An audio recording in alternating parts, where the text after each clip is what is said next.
বাচ্চারা পাস্তা খেতে বায়না করছে, ঘরে যদি 3টা বা 2টা আলু থাকে তাহলে এভাবে চমৎকার স্বাদের পাস্তা ঘরেই বানিয়ে নিতে পারেন।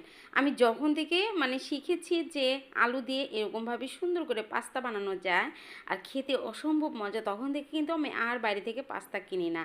ঝটপট করে যখনই বাচ্চারা বায়না করে পাস্তা খেতে বা নিজেরও খেতে মন চায়, তখন ঝটপট করে কিন্তু আমি এভাবে পাস্তা বানিয়ে নিই। আর এই পাস্তার স্বাদ অসম্ভব টেস্ট, বাইরের পাস্তা থেকে 1000 গুণে ভালো। তাহলে চলো পাস্তাটা ঝটপট করে বানিয়ে তোমাদের দেখাচ্ছি রেসিপিটা। এখানে প্রথমে আমি 3টা আলু সিদ্ধ করে রেখেছিলাম। আলু 3টা ভালোভাবে ছিলে যে এভাবে গ্রেট করে নিতে হবে। গ্রেট করলে পরে একটাই সুবিধা যে ভিতরে কোনো লামস বা দলা টলা কিছুই থাকে না, একদম মসৃণ হয়ে যায়।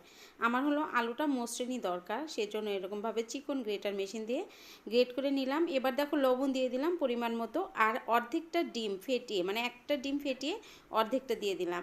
দিয়ে এবার এই যে ময়দা দিয়ে খুব ভালোভাবে সুন্দর করে শক্ত করে একটা ডো করে নিতে হবে। তোমার এই ডোটা করতে যতটুকু ময়দা লাগে ময়দার কোনো মাপ নেই। আর এই ডোটা করে এটা কিন্তু রেস্টে রাখা যাবে না, সঙ্গে সঙ্গে বানিয়ে নিতে হবে, তাছাড়া আবার নরম হয়ে যাওয়ার সম্ভাবনা থাকে। এই যে দেখো, এই যে এরকমভাবে সুন্দর করে একটা শক্ত ডো আমি করে নিলাম। করে নিয়ে এখন এই যে আমি সঙ্গে সঙ্গে কিন্তু এই যে পাস্তাগুলো বানিয়ে নেব। এই 3টা আলু দিয়ে কিন্তু অনেক পাস্তা হবে, অনেক। তুমি 2 দিন বাসায় রান্না করে বাচ্চাদের খাওয়াতে পারবে বা নিজেও খেতে পারবে। এটা হচ্ছে তোমার করে বানিয়ে একটু সিদ্ধ করে তেল মাখিয়ে তুমি নর্মাল ফ্রিজে রেখে দেবে, 7 দিন পর্যন্ত ভালো থাকবে। যখন ইচ্ছা তখন একটু বের করে ভেজে নেবে, ভেজে নিলে হলো। আর এই যে দেখতে পাচ্ছ এভাবে লম্বা টাইপ করে তারপরে যে ছোট ছোট করে কেটে নিচ্ছে, এভাবে করলে একসঙ্গে অনেকগুলো করা যায়, খুব সুবিধা হয়, খুব তাড়াতাড়ি করা যায়। অবসর টাইমে কিন্তু তুমি এগুলো বানিয়ে নিয়ে সিদ্ধ করে ফ্রিজে রেখে দিতে পারো, সমস্যা নেই। এই যে এভাবে একটু কাঁটা চামচ দাগ কেটে দিলে পাস্তাটা দেখতে সুন্দর দেখা যায়, খেতে খুব মজা, খুবই টেস্টি। আর বাসার রান্না তো বোঝোই, হাইজেনিক, একদম পরিষ্কার পরিচ্ছন্নভাবে আমরা এর তৈরি করছি। আর বাইরেরগুলো তো কী দিয়ে বানায় না বানায় তার কোনো নেই। দেখো এই যে সুন্দর করে বানিয়ে নিয়েছি, পাস্তাগুলো খেতে কিন্তু অসম্ভব টেস্ট হয়। আর এই যে পানি ফুটতে দিয়েছিলাম, সবগুলো পাস্তা আমি বানিয়ে নিয়েছি। এবার ফুটন্ত পানির মধ্যে সামান্য একটু তেল দিয়ে তারপরে যে এরকমভাবে সিদ্ধ করে নিতে হবে। আমি একটা একটা করে একটু ছড়িয়ে দিচ্ছি, তার কারণ একসঙ্গে দিলে আবার চাপা লেগে যেতে পারে, এই জন্য এভাবে একটু ছড়িয়ে দিতে হবে। ছড়িয়ে দিয়ে সিদ্ধ হতে কিন্তু সময় লাগবে না, 5 থেকে 6 মিনিট সময় লাগবে সিদ্ধ হতে। আর কখন বুঝবে যে সিদ্ধ করা হয়ে গেছে, এটা যখন ভেসে উঠবে, পানির উপরে ভেসে উঠবে, তখনই বুঝে নেবে যে এটা সিদ্ধ হয়ে গেছে। এখন দেখো এই যে সিদ্ধ করে পানি ঝরিয়ে নিয়েছি, এখন ভাজবো। এখানে প্রথমে দেখো এই যে একটু তেল আর একটু ঘি মিক্সড করে দিয়ে রসুন কুচি আর হচ্ছে কাঁচামরিচ কুচি এখানে দিয়ে দিলাম।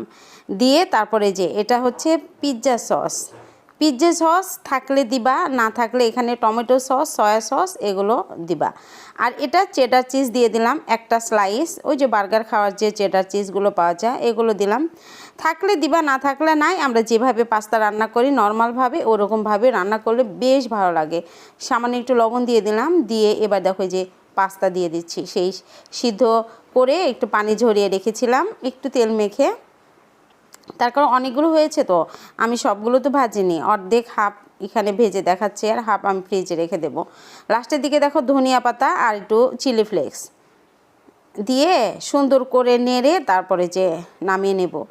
তো হয়ে গেছে আমার। লাস্টে একটু লবণ দিয়ে দিলাম, লবণটা একটু কম হয়েছিল, একটু লবণ দিয়ে দিলাম। চাইলে এখানে একটু চিনি দিতে পারো, পাস্তা রান্নাটা পুরোপুরি তোমার উপর নির্ভর করে। আমি এখানে দিয়েছি, দেওয়ার মধ্যে দিয়েছি এই যে পিৎজা সসটা দিয়েছি। আর পিৎজা সসের রেসিপি কিন্তু আমার চ্যানেলে দেওয়া আছে, এটা কিন্তু খুবই সহজভাবে তৈরি করা যায়। পিৎজা সস চাইলে বানিয়ে নিতে পারো, বা টমেটো সস, সয়া সস, ডিম, কাঁচামরিচ পেস্ট যেভাবে আমরা ভাজি পাস্তা ওইভাবে ভেজে খেলে দারুণ লাগে, কিন্তু অসম্ভব মজা হয়েছিল। আশা করছি রেসিপিটা যদি তোমাদের ভালো লাগে, পছন্দ হয়, তাহলে পেস্টটাকে